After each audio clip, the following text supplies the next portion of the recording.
Good afternoon. Freedom, opportunity, accountability, and compassion. As mortals, we are mere custodians of these values. Men and women have fought and died for them, but when leaders have been guided by them, people have thrived. These principles are the essence of conservatism, and they go with an understanding that the government's capabilities are rather limited. Government's job is not to create wealth, but rather to ensure an environment where free markets and free people can pursue and realize opportunity. 2021 marks a very significant milestone. The country turned a page on a leader who professed to be conservative, yet exhibited few ideals relating to conservatism.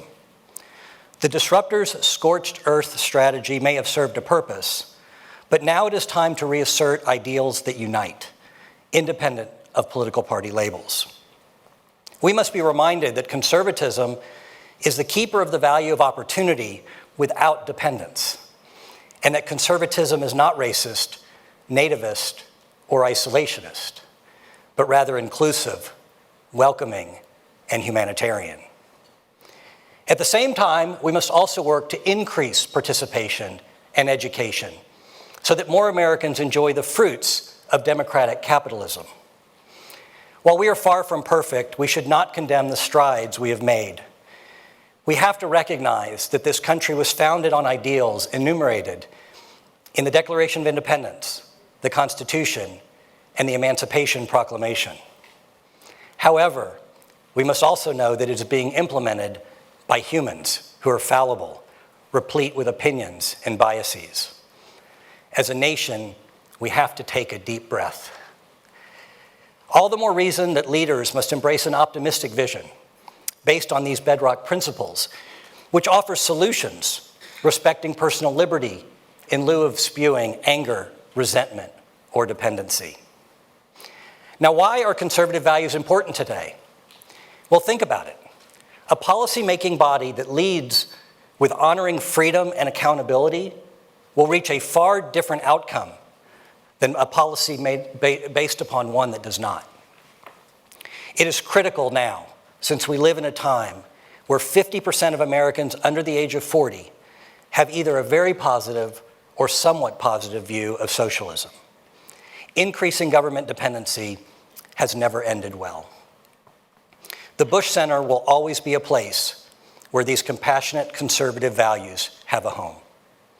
We understand our nation's shortcomings, but we also understand that this country and its democratic values have lifted billions of people out of poverty and led them to a life lived with dignity.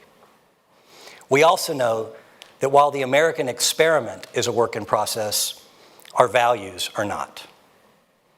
That's why I'm so excited to be back on this stage for the 2021 Forum on Leadership, highlighting the opportunity of America, where we will explore what it means and celebrate those who are leading and delving into the challenges.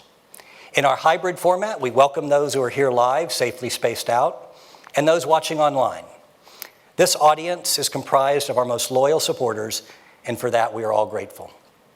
This forum is an important part of our mission to engage communities in the United States and around the world by developing leaders, advancing policy, and taking action to solve today's most pressing challenges.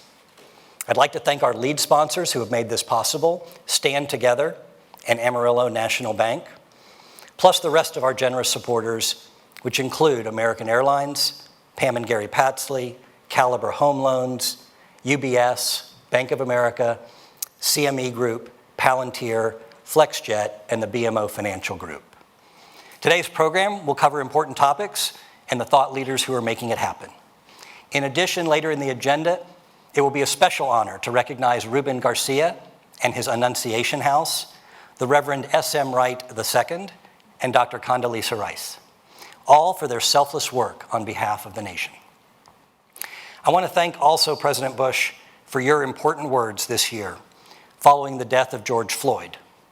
Your recognition of and congratulations to President Joe Biden shortly after the election, and your and Mrs. Bush's attendance at the inauguration, and your statement condemning the January 6th events in Washington. And thanks also for using your paintbrush to highlight the need for comprehensive immigration reform. You and Mrs. Bush are leading with your voices and your inspiration to us here at the Bush Center and to so many around the world. So thank you very much.